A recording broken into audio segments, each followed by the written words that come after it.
Hello guys! So mo din ni siya mong ganap gahapon no. Padulong may ani maligo sa dike.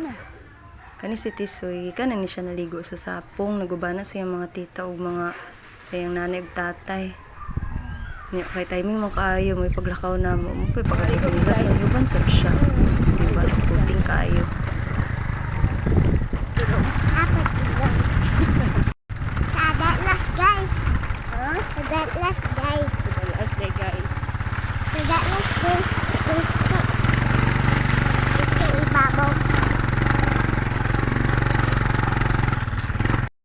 Boys.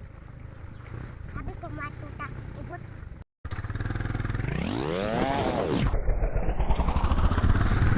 So mo na siya guys, sabi ko na makabot ani.